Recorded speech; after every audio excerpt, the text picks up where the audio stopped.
As a brand founder and as a brand person, your ultimate job is to delight your end customer. And if you can delight and super serve your brand customer and continue to deliver products and value to them and maintain a really intimate relationship with them, you hold the keys to the car.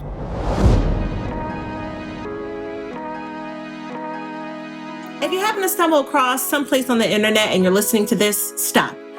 Growing a beauty brand takes big leaps and bounds. Scaling is extremely challenging. I mean, that is the title of this podcast. And without the right strategy, many brands struggle to get past that early stage growth that's needed to really attract the eyes of big retail. Welcome to the Scaling Emerging Beauty Podcast, a show that provides actionable insights and tactical tips to help brand founders grow their brands from 0 to 20 million, from DTC to big retail. In today's episode of the podcast, I'm joined by Anthony Standifer, co-founder of MSeed Group, a contract manufacturing and brand strategy group that partners with CPG beauty brands to help them grow and scale successfully at big retailers all across the US. I'm so excited to have a true brand strategist to come and talk about scaling. There's so many pieces that are involved in growing your brand. You need to make sure you have your right marketing. You need to make sure you have good product. You need to make sure you have retail strategy. And MSeed Group has all of those things. So I'm so happy to have Anthony to come and share a little bit about what is really needed when you think about tactically what is important and what's critical when looking to scale. If you're trying to grow a beauty brand and make it last, not just launch, this is the episode for you. Let's get into it. As of the published date of this episode, I am an associate of Ulta Beauty. The ideas and thoughts represented here are my own and not that of my employer. Anthony, I'm so happy to have you on the show today.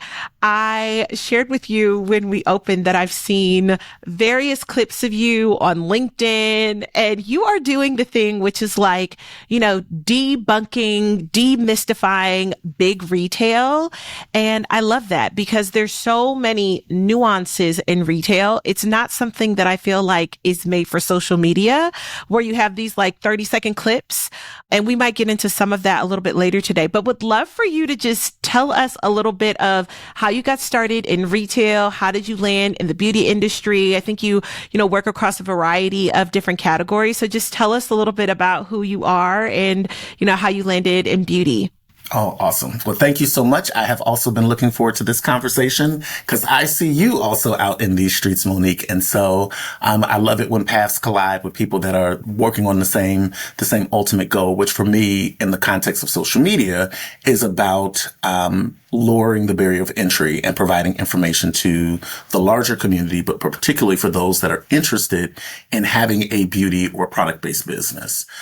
I've been in the beauty space now for 25 years, so my entire adult life. I stumbled by accident into the beauty space as my second job out of undergrad. And I literally got laid off from this technology company. And in the course of driving home, I was like, okay, I got to figure out what I'm supposed to do now. I'm fortunate to live in Chicago. And so I've always been aware that there are beauty brands and beauty companies inside of the space that I live in.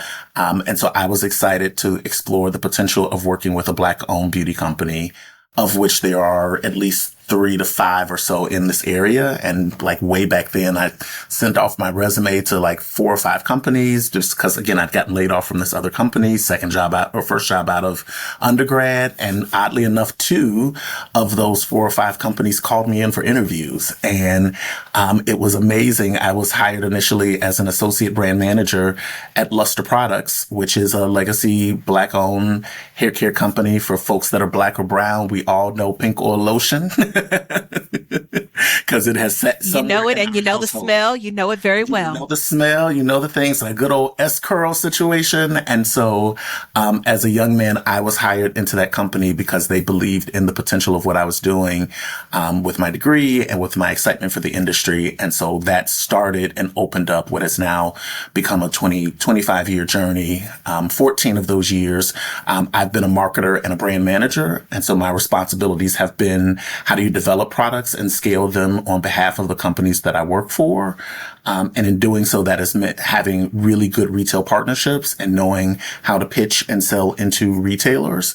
And now for the last 10 years or so, almost 11 this year, I have been the co-owner of a contract manufacturing facility where we have decided, myself and my business partner, how do we lower the cost of entry for entrepreneurs who have amazing ideas, but don't have access to quality product development, manufacturing, and consulting services, just to know, like, how do you start a thing and then launch it and see it grow and scale in the marketplace? And so that's what we've been doing. And my professional purpose in life has been like, how do I now lower the barriers and the cost of entry so that more people have access, and particularly people who traditionally don't get access and are disenfranchised from even knowing how to start, let alone how to scale. I love that. And that so much of what you shared is very much at the center of things that light me up. If I think about the work that I'm most passionate about, it's definitely around, okay, how do we increase accessibility? How do we democratize information? All of those things. And so let's just get right into the meat and potatoes of like, yes, what makes a brand successful? You know what I mean? And I mean, there's a lot of layers into that. Launching a brand at retail is not one of those things that's like 3 easy steps. It's not. It's not 3 easy steps. It's not easy. And there's more than 3 steps. So I know that you've worked with a lot of brands. Sure. What are some of the real drivers behind the success of some of the brands that you've seen? And if that is like, well, what worked in 2010s was this, but what's working right now is this, would love to hear it, because I do think it's helpful to also understand, no, that thing that you are doing, that worked at one point, but it's not cutting it today. So would love to just hear your thoughts on like what's working and what's behind that success. All right. I love the question, and you're absolutely correct in terms of the nuance. There are no 3 to 5 easy steps. Anybody that's telling you there is lying to you.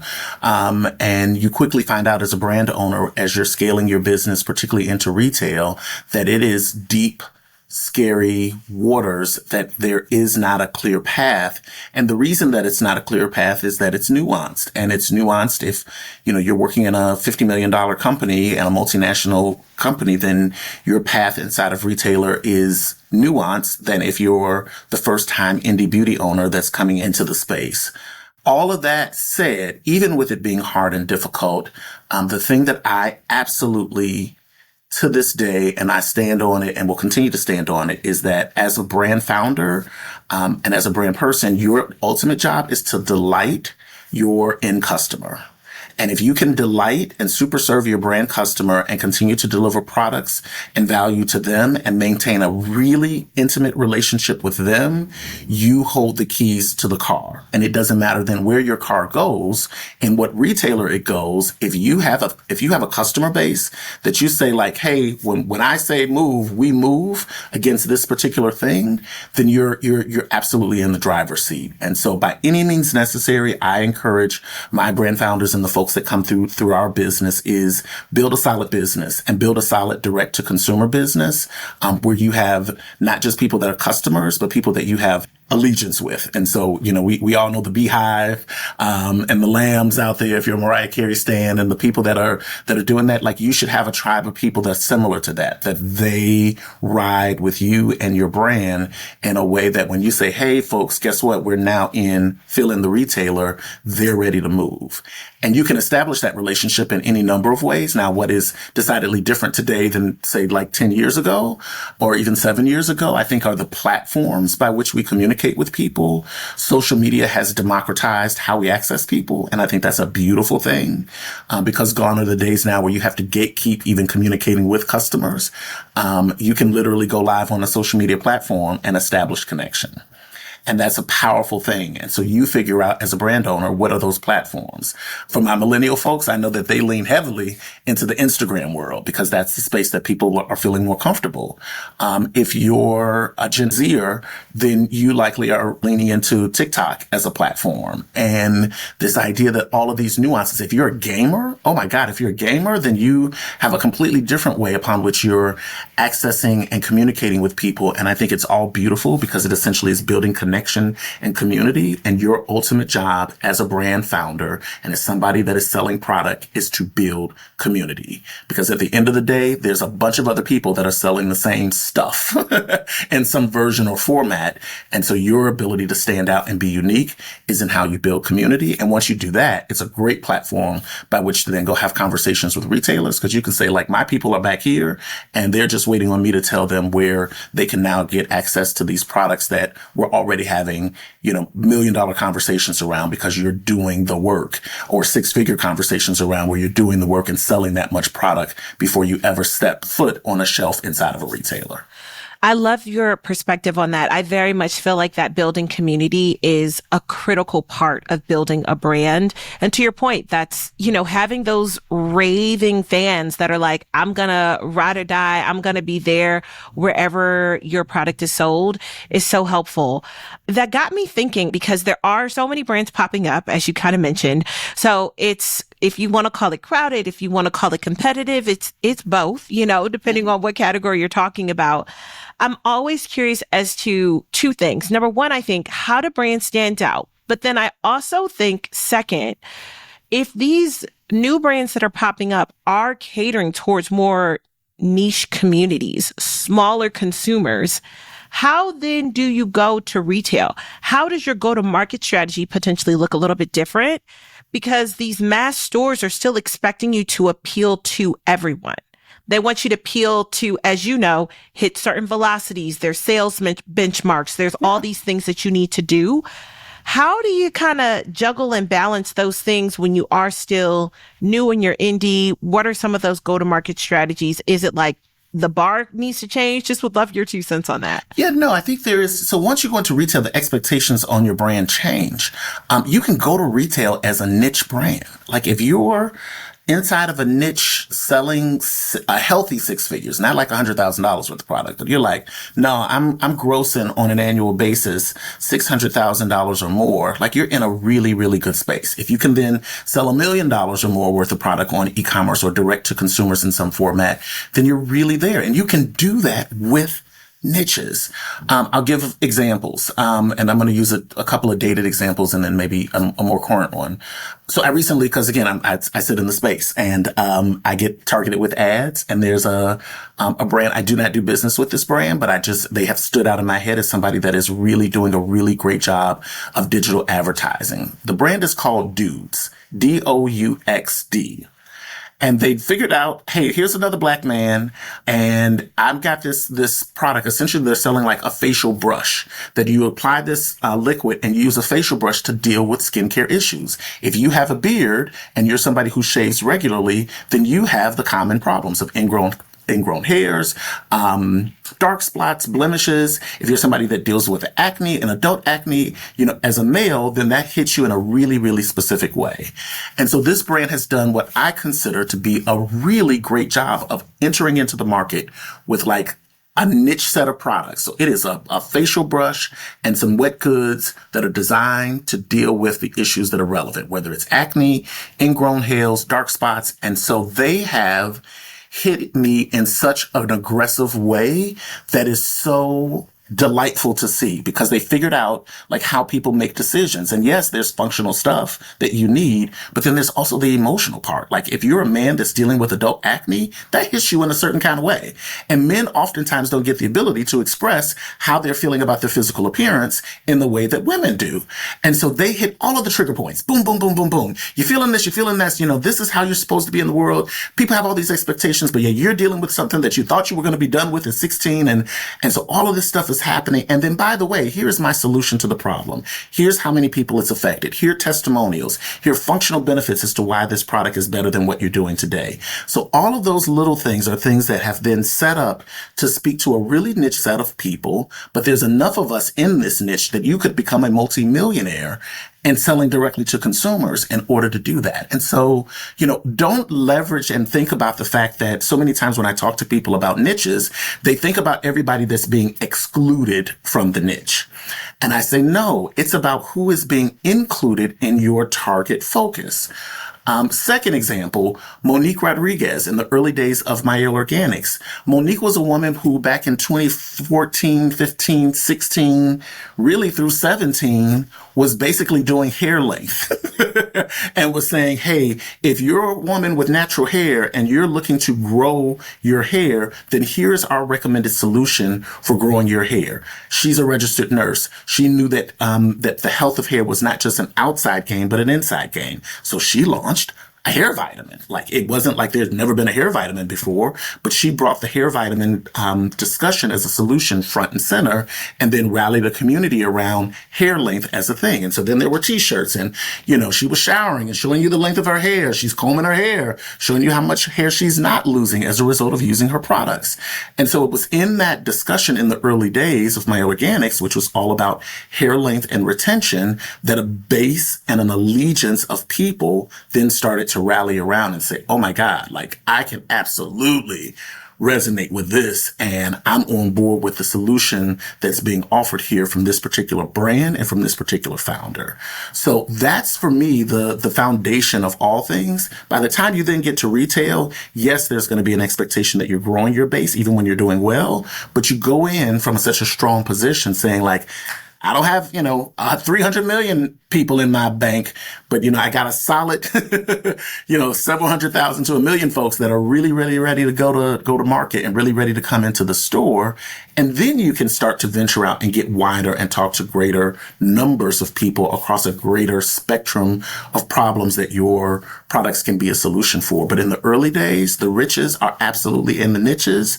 And people, I think, walk away from this niche mentality far too early because they're so worried about who they're not talking to, that the moment you can make a person feel special and say, like, this was created just for you, and there's several hundred thousands or millions of people with that same issue, it's golden. And you open up an amazing landscape for yourself. Yeah, there's definitely something very, very carnal, I guess is what I'll say, about allowing your consumer to feel, right? It's one thing for me to say, okay, I get it. Like, I need to wash my body. I need some soap, right? But it's another thing to be like, hey, are you dealing with this issue? If it's adult acne, if it's hyperpigmentation, if it's redness, and my product caters to that. I know, I see you. I see that you're dealing with this issue. I'm dealing with it too. And that's why I have fill in the blank product. There's a feeling and an emotion when you connect with a consumer out of a problem or a need state that's emotional versus something that is a little surface level. I need soap versus the fact that, my skin has these conditions, or the fact that I have this thing that I'm trying to overcome. It makes it different. 1,000%. And it's more than, the solution is more than, I just have this product and it's got these natural ingredients in it. Because gone are the days where you could say, like, oh, my unique point of difference as a brand is that I got these natural ingredients in it. Like, so what? And this is coming from a manufacturer who has formulated several thousand formulas over the last decade for hundreds of companies. Like, everybody comes into the door with a natural ingredient or natural ingredients, and they're vegan and they're natural and they're this compliant and this compliant. Like, it's table stakes at this point. So that ship has sailed. And so now, as founders and people coming into the market, we have to dig deeper. And in digging deeper, sometimes it doesn't have to be that you've got this amazing product innovation story that's there. You could have functional products that deliver, but you're speaking to, like, a niche audience in a way that feels like this product was curated specifically for this audience. So as we talk about niches are in the riches are in the niches, which I love that statement. I'm also thinking of the combination of things, like in retail, relevancy matters. Speed matters. So you can have an amazing product, but if you don't bring it to market at the right time, it could totally change things. Like if Monique Rodriguez, as you had mentioned her from Mael, was coming out with Mael in this year of 2025, it would be a totally different story, right? So I'm curious, as you think about building a brand, how do you look at factors like brand marketing, speed, like taking your time so you nail it, product innovation, like I'm going to say the arch of the things that can kind of move you forward? Out of those things, speed, brand marketing, like nailing those kind of core marketing tenets, what do you think are most important? And it might be all of them, and it depends on the category, but would love your hot take on that. Yeah, no, it's a great thing. And it's a good philosophical question that I actually think about regularly. So I love it when people give me great questions like this. So my philosophy is, and particularly when I think about brands that have scaled 50 million or more in sales. And so I'm going to talk about like the big people. And even having worked inside of corporate America, the challenge I spent, for instance, about 8 years working in Revlon, and several divisions of Revlon. And the thing that is the challenge for most big companies is speed. Like I'm a marketing person. I'm responsible for the brand P&L. It's 2025. I am literally having conversations with people about 2027. Not 26. I remember that. 27. I remember that being on the retailer side. It's like you build innovation plans 2 years out. And when you're working for the big companies, it's slow and arduous. And you have an idea that's hot right now, and then something in the world happens. It ain't hot no more, but guess what? Your idea is still on its way to market. Because you put millions of dollars into that. That was hot 2 years ago. And so now you're just out here like, oh, okay, well, here we are with my amazing fill in the blank that is, last year's news. And so speed for me, when I think about particularly brands that scale above $50 million, is that they have mastered the art of launching around to their core consumer base, but launching at speed. And so I'm a huge fan. Once you enter retail, your expectation after you kind of get settled into the rhythm of retail, the money of retail, and how cash flows through retail.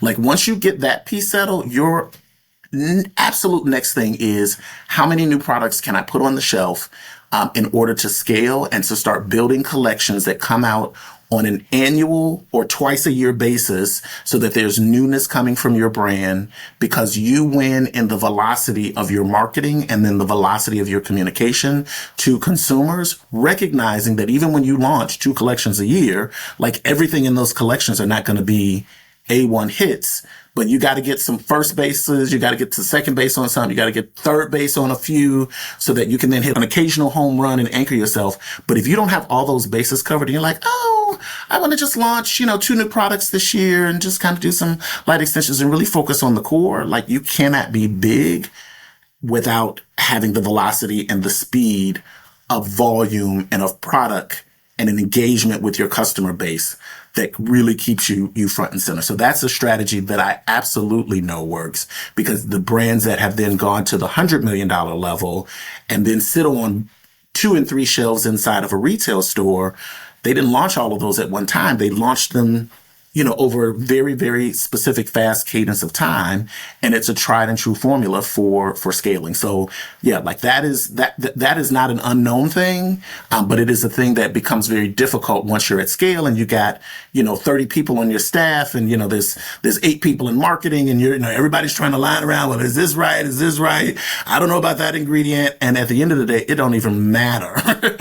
In many instances, the threads and the nuances that people are taking, because our job as these sort of mid-sized and scaling, growing, emerging brands is to just hit the wall time after time after time after time. And that has to happen no less than once a year, best twice a year, where you're hitting people with new product launches.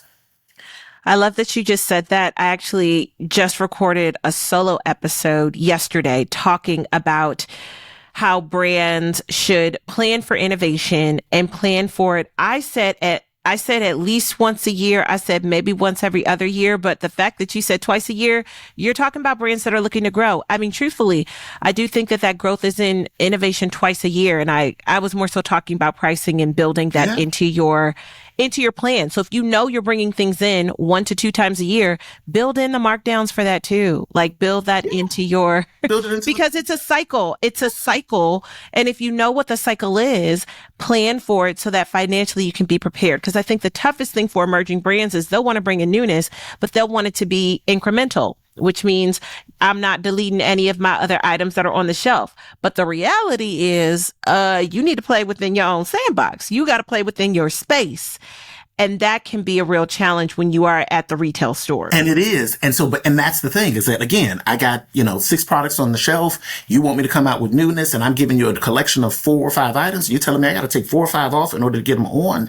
And in some cases that is a reality, but in most cases it isn't, because the gag is in all of this is that if you got 6 items on the shelf and one of them is a rock star, 2 of them are guaranteed to get you to third base every time, nobody's asking you to take those heroes off. Now, it could be the people that sit on first base and second base, but they're like, like you might have to give 1 or 2 of them off. But if you can go from starting with 6 items, launch a collection of 4 items and say, okay, well, great. Keep 4 of my 6 items on and give me 3 new items. You just went from having 6 items on the shelf one year to 7 items on the shelf the next year.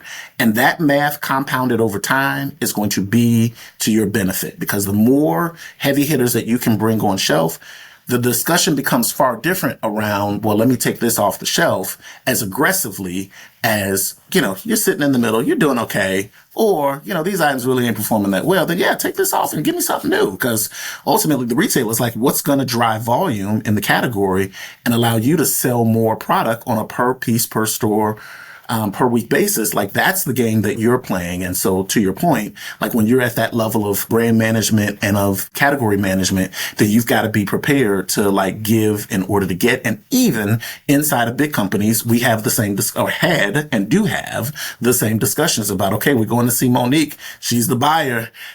I can already see from the data she's going to be gunning for these 2 or 3 items.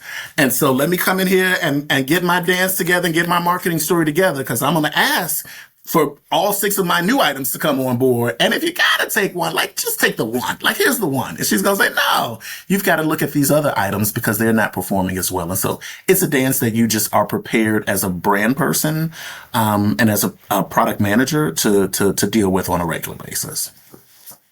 I love that you talked about that dance, all too familiar from my buyer days. Yeah. But as you talk a lot about this marketing and the new product innovation, it really shines a light on how important that product manufacturer, or that contract manufacturer is for brands.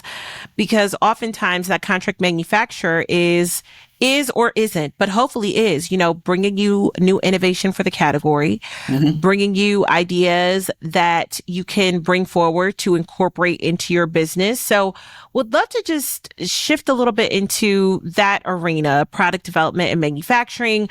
What are some of the key things that brand founders should be aware of, be looking out for, if it's questions to ask?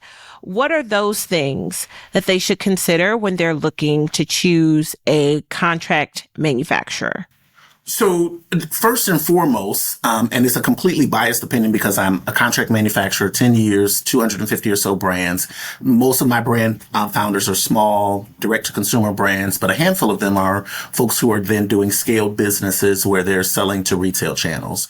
In both instances, whether you're starting out or you're scaling, recognize that your manufacturer relationship is a true partnership.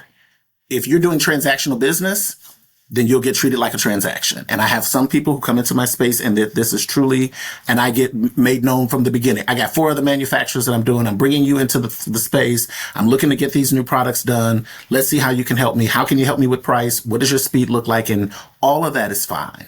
The people that I go above and beyond for are the people who treat our relationship like a partnership, recognizing that there's going to be ebbs and flows inside of that relationship. At some point during the course of our main working partnership, there's going to be a disappointment where I miss a deadline and something happens. And then on the flip side, I recognize that as a partner, you likely are going to have a time where you disappoint me. You didn't pay my invoice on time. So I gave you net 30 day terms. It is day 37. I got bills to pay. And now you want to give me every story about what you're doing and how you're trying to reconcile, and you're waiting on your retailers to pay you in order to pay me. And so it's part of the dance. And so in this partnership, we've got to recognize that we've built a relationship and we've built a partnership that allows us to treat each other as such. And so first and foremost, recognize that it's a partnership and not a vendor transaction. Secondly, I'd say that your innovation is a collaboration, not a dictatorship or like I'm just going to come and give you the most magical wizard ingredient and story and technology out there. Ultimately, you're the captain of the ship. And so it's your job as a brand founder or the person who's responsible for new products to guide the ship and to tell me kind of what direction are we going in. I can always tell you what the category is doing.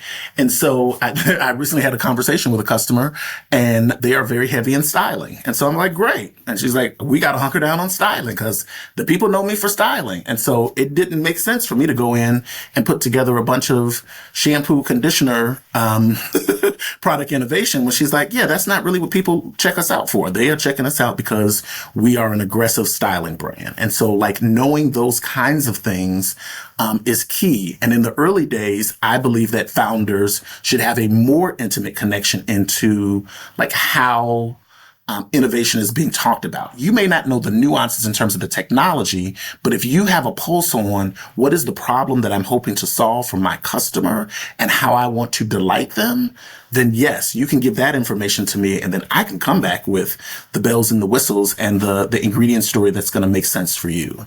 And so, yeah, that's ultimately, I believe, where brands will win in terms of knowing that this is a true partnership and it's a two-way street and there's going to be friction along the way. And then number two is that you are still responsible for, steering your own ship and giving me the direction that says these are the kinds of things in the broad landscape of what you're looking for.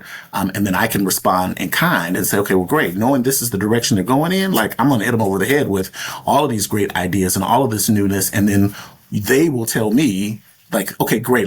Of these 5 options you've given me, let's go explore these 1 or 2 and then make the third one a possibility. I love that. I think that's a great example of one of the many relationships that brands have as they look to scale and grow their business, right? I often say the brand partner or brand and retailer relationship or transaction is a relationship. You want to pick a retailer that's going to be a good fit for your brand based on all of the factors that go into that. And so it sounds like it's very similar when you're looking at contract manufacturing. So I love to hear that. Sure. And you also I would say, are there any red flags that brands should look out for? I'm going to ask that just because sometimes when you are new, you don't know. You don't know what you don't know. So are there things that it's like, run for the hills, run. So yeah, what are those things? In the early days, some of this is so theoretical. You're like, how the heck am I supposed to know this is a great retail partner for me? Is it this retailer versus this retailer? And like, I'm just excited to be in any of them. Let alone then saying which one do I choose? Or the same thing for a contract manufacturer. Start with it. Get in motion and start the relationship. You don't know what the date is going to be like until some instances you go on the date. And so now, have we confirmed, at least for you coming into my space as a potential manufacturing customer, I've got to then at least show you what my scope of capabilities are. I can give you my general timelines for product development and manufacturing. So I will give you all of that as a starting point to say, like, this is what it is in my environment. For instance, I am a contract manufacturer, so I'm not a traditional private label manufacturer in the sense that I don't have a vat of facial moisturizer sitting in the back and I'm just going to pump out this pre-made facial moisturizer, put it in a jar, throw your label on it and send it out the door. 100% of my customers, even when they're buying low volumes, are going to get a custom formulation in my environment. And so that's part of the ethos and how we've operated as a company. That being said, I am not the place to come to when you want a fast launch coming in the door. So if you are prepared to spend 6 months to a year on product development that leads into manufacturing and to really curate a custom solution that is going to meet the needs that you have very specifically for your target customer, then I'm an okay space to consider and to start and continue the conversation. But the moment you come to me and say like, hey, I need to launch this in the next 90 days because this thing is coming up, then I'm a no-go. then I'm a no-go. And there's some places that might do it for you in that time frame, Right. but my company is not the space for that. So those are the kinds of things that I think people have to consider when they're starting the relationship. And then once you're in the relationship, then you're just keeping your eyes open. How responsive is your team being? How long is it taking you for you to get product iterations from the formulas that you've done?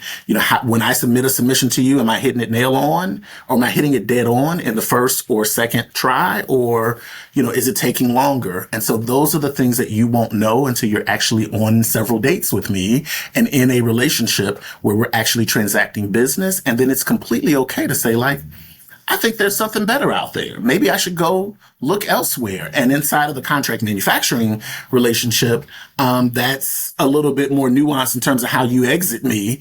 When you're in a retail relationship, it is far more difficult to exit those relationships and cost more to do so. But in some cases, I know brand founders who completely saved their business and their mental health when they divorced a retailer because the business was hard. And it wasn't the right fit.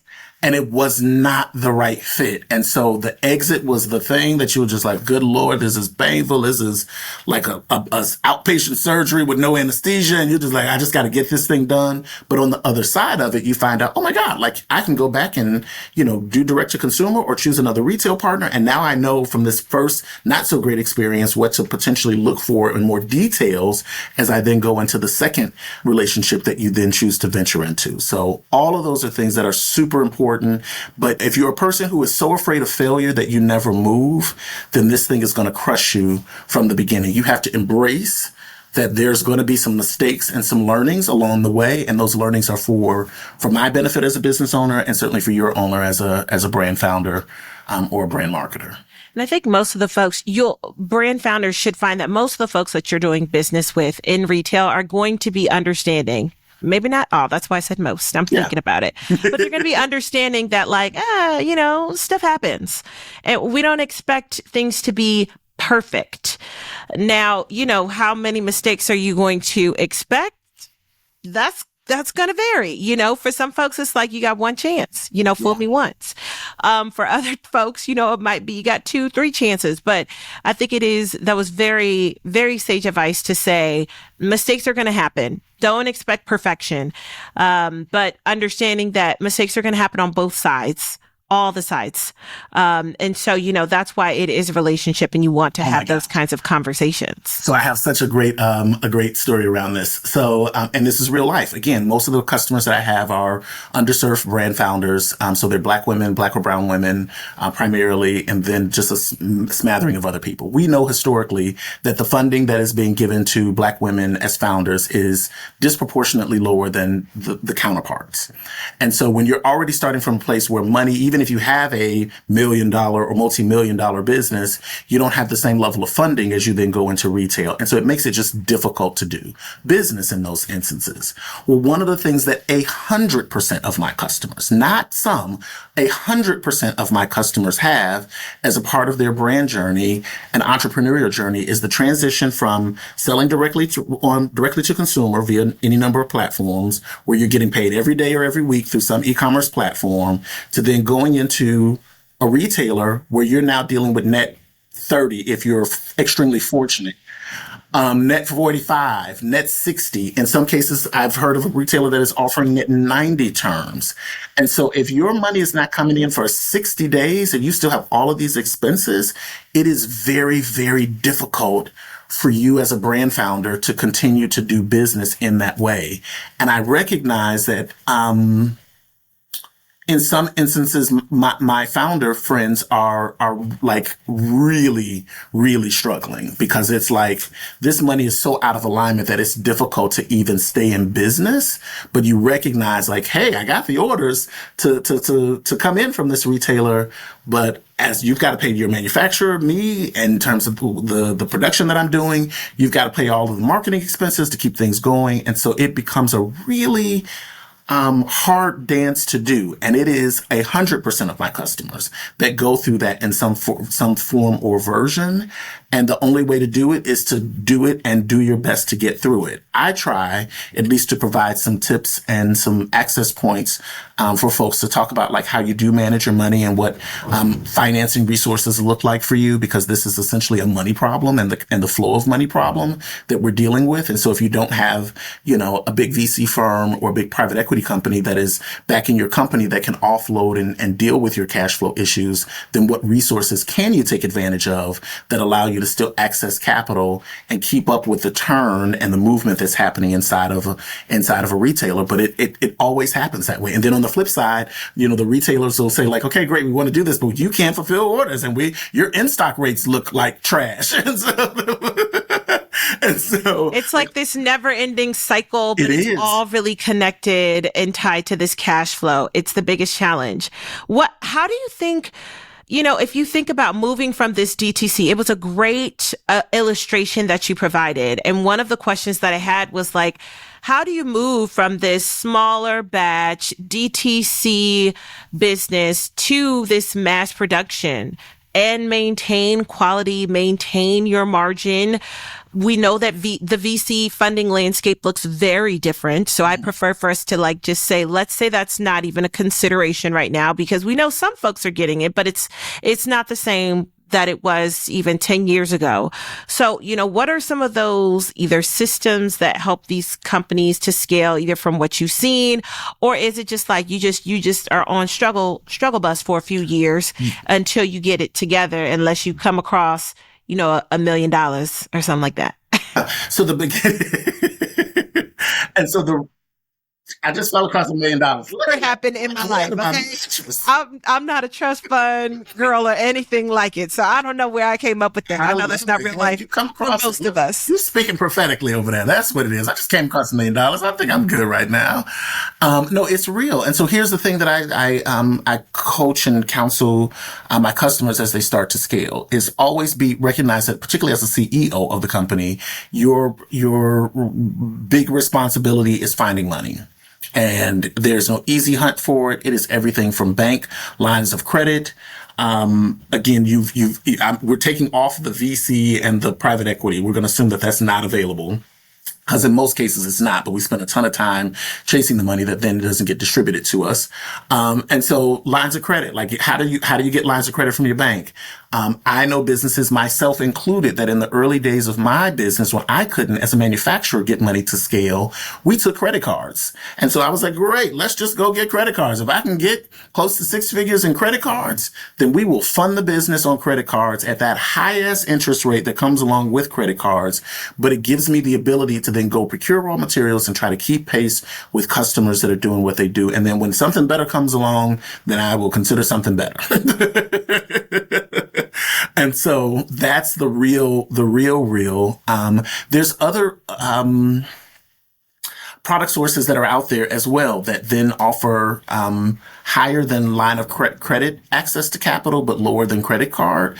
And so there's any number of tools and financial products that you can take advantage of. Factoring.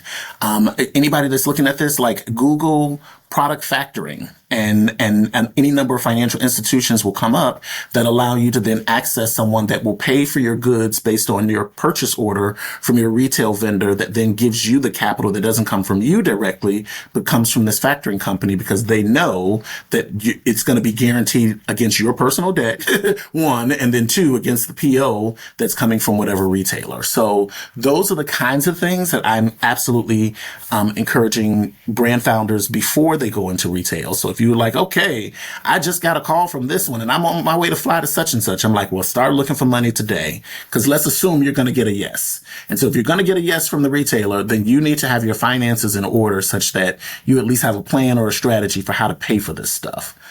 And then you have, say again? I was going to say, with that number, do you have a number that you say, brands, if you are launching at retail, this is the number that you should have in the bank or have as access to credit? Like, if you're going to be in 200 doors, maybe you need $200,000. If you're going to be, I don't know. I just made that up, but I'm just curious because I have heard, I've been asked that before. before. So no, I think about just, and again, it's so difficult to forecast that number in the early days because when you go in to have these retailer conversations, you don't know which products they're taking, how many doors, you don't know what the volume of the PO is going to be that they first time place. You recognize that your first PO is just a first time pipeline fill PO. You don't know what your replenishment is going to look like over time. So there's so many variables, but this is the thing. Like if you're going into some place, you've got to have six figures accessible somewhere. I'd rather you say like, I got access to $125,000 right now and I can get out here and start that rather than I can only self-fund what I have and I can only self-fund up to $80,000 or whatever the number is. But, yeah, just having access to the capital in the early days and particularly applying for money when you don't need it, which is also a counterintuitive thing. Like when my brands are doing really well, the conversation I will step in and have with the business owner is, I'm so excited your business is rocking and rolling. Like, this is amazing. Where have you applied for money? Tell me what debt instruments or financial instruments you use. It is so much easier for you to apply for that money when you don't have the urgency of like, it's got to happen by this date and your credit ain't jacked up because you had to do all these other things. Like apply for money when you don't need it. And then it becomes so much easier for you when that thing does circle around, to then access the capital that you need. But you're never going to have enough money. Like you're never. Regardless of size. $500,000 at you today, or come on half of what you stumble upon. I could go out there and raise this $500,000 for folks, and you're gonna say, I still need another $350,000, Anthony, because this, and this is happening. So recognize that for most of us, there's always going to be this deficit of access to capital, and so our job is to keep this thing afloat and to be as resourceful as possible in how we then engage, and recognizing that one of our core job responsibilities as a C-suite founder and executive of a company is being on the lookout for money at all times. That's good. And I think before I ask the question about the number, you were going to talk a little bit about quality as it relates to scaling and growing. So I didn't want you to forget that point. Go ahead. It's actually quite easy. And from my vantage point as a manufacturer, quality is honestly easier to maintain at large volumes than it is at smaller volumes. And so, if I'm making 1,000 units of something, okay, great. I'm making 1,000 units and I can do that, give you quality, make sure that you're getting amazing products. When you say like, I need 100,000 units of that same something now, I'm like, let's rock and roll. And from a quality perspective, like we're set up as most manufacturers are to do large scale manufacturing. And so that quality piece becomes like par for the course and easy to do. Margins though, like when we start talking about margins, it's amazing because now instead of you having to pay me for like 1,500 units of something, you're like, listen, I need 20,000 units of that same something. Your cost of goods is going to go down on a per piece basis. And so your margin structure hopefully has been set up based on what you normally would buy, which are these lower volumes. And in now scaling your business, your margins should absolutely increase. And so it is the reason that I tell people to price based on what your current price is, not what you are going to do in the future. Because some people make the mistake of, well, eventually I'm going to be buying 5,000 units, so I'm going to put my pricing and I want to sell this product for $18.99. I'm like, nah, dog, this is a recipe for failure.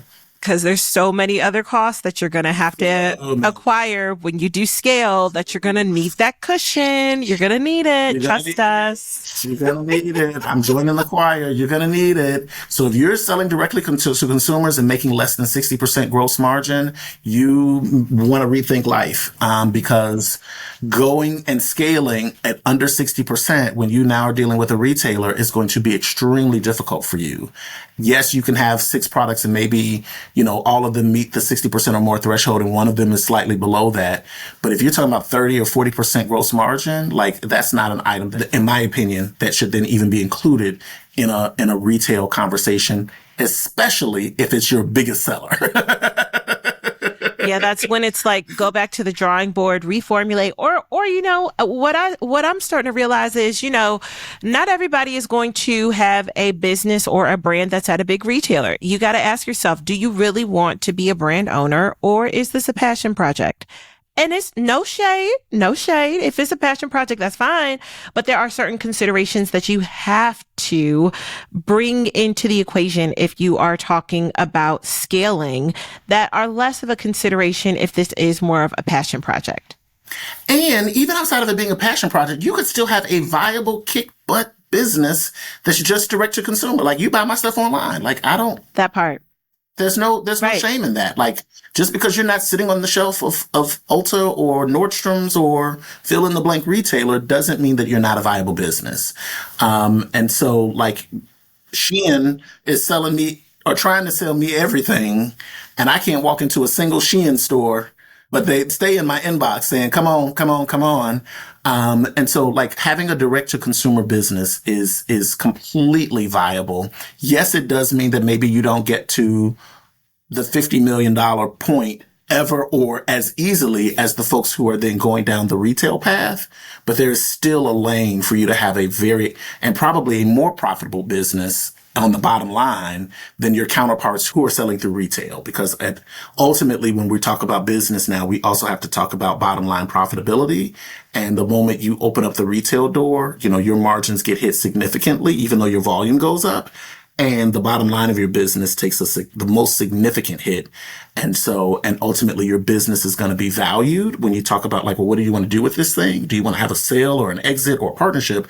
Like, everything is going to be evaluated against your bottom line, EBITDA profitability. And so you got to be prepared, to have that discussion. And when you're selling through, retail channels, it's a challenging financial model to achieve.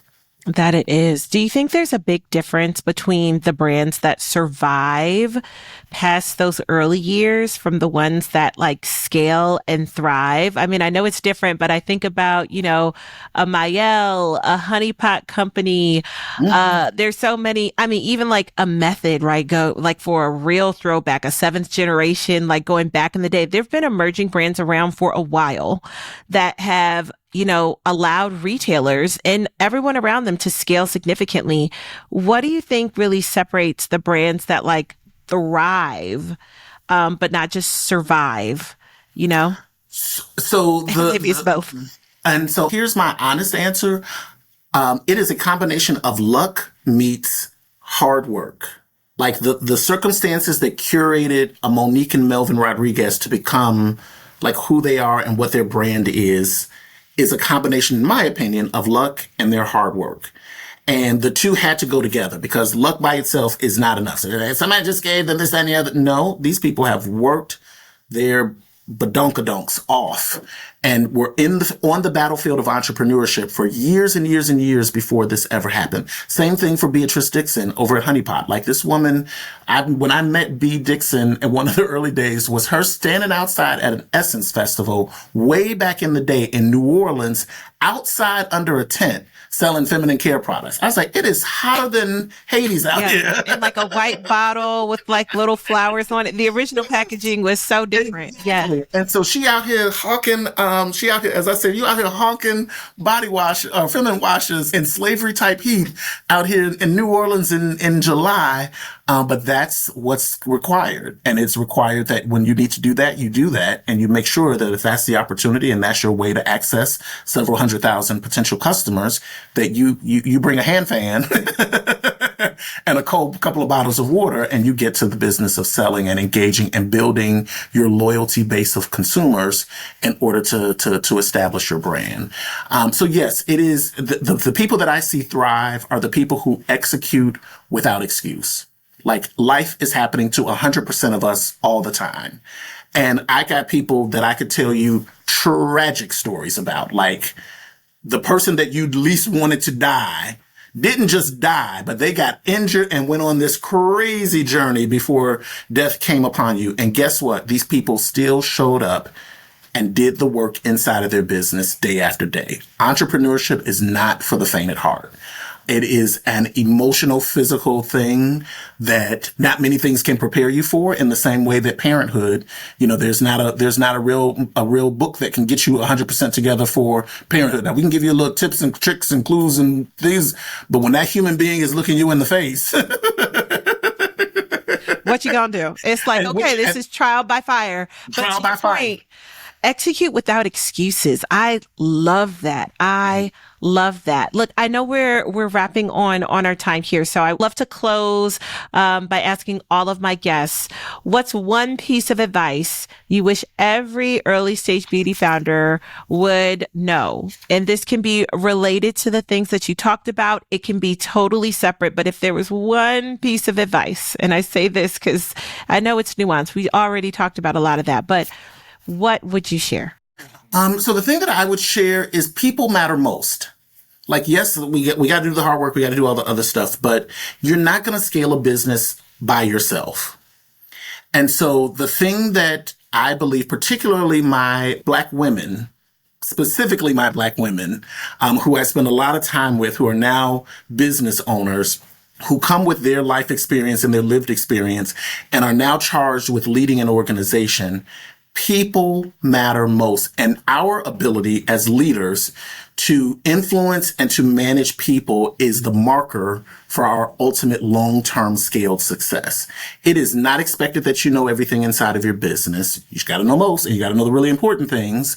It is not expected that, you can do all the things inside of your business.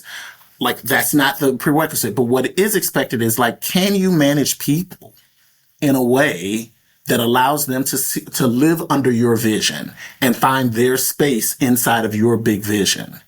And if you can do that, and we are all 8 and 9-year-old people inside. And so some days the 8-year-old version of my employee or my colleague shows up at work and I got to deal with them that day. And I'm like, okay, let's deal with whatever that is in order to move to the next level. And our ability as people and as business owners to do that and to do that effectively, I think is one of the real keys to unlock success and unlock scale, so that I feel safe on the days when I need to show up as my 8-year-old self and somebody needs to get me together, that there's still space for that to be. And then I'll come back and be my adult self and then act responsibly and get my emotions in check and do all of the things that need to be done. But that's people matter. And I stand on that. It is the thing that inside of corporate America, I had some really interesting experiences, and I worked with people that I was like, these just don't even appear to be nice humans. Like, I understand you got a whole life out there, but from what I'm getting on a day-to-day basis, this doesn't even feel like. And even now inside of my entrepreneurial journey, as I engage with founders, I'm like, man, we're getting right on this line where I understand aggressiveness, I understand assertiveness, I understand direct communication, but we are still humans and people. And ultimately, I want to be the person that shows up as a kind human being. And kindness doesn't mean that I'm not direct, doesn't mean that I'm not assertive, but I recognize that at any given point, I am talking to another human, and I want to treat them and honor them as such. So good. So good. Thank you so much, Anthony. This was such a great conversation. Yeah. I know I normally hear you in short bites, so it was great to hear you expand on things without the limitations of making sure that you're kind of feeding an algorithm. So thank you so much for your time today. I'll make sure folks can see where to find you. If you want to give a shout out to any handles or anything like that, feel free to do so, and I'll make sure I include them in the show notes as well. No worries. I am on all the social platforms except for X. And so you can find me at the Anthony Standifer out there. So any of the social media handles, you'll find me there. You can also find my company, MSeed Group, at mseedgroup.com. So feel free to reach out. I love a good DM. I love a good email. So feel free to communicate with me if folks have questions or want to explore opportunities further. Amazing. Thank you so much, Anthony. Is a wrap on this episode of Scaling Emerging Beauty. Thank you so much to Anthony for giving us transparent information about what it really takes to be successful and scale. We talked about everything from marketing and hitting the niches to retail strategy, all of the things. And these all piece together to help you ultimately grow and scale your brand. Anthony is also someone who is super fun to follow on social media. If you don't follow him, go ahead and check the show notes so that you can be sure to hit follow, because he is always dropping tips and knowledge. As always, thank you for following the podcast. This wraps up season 8 of the podcast. So thank you for watching. Be sure to check some old episodes if you found some of these things useful, because we've gone into a deeper dive for some of the topics that were covered. I appreciate you being here, and I'll catch you next time. Bye.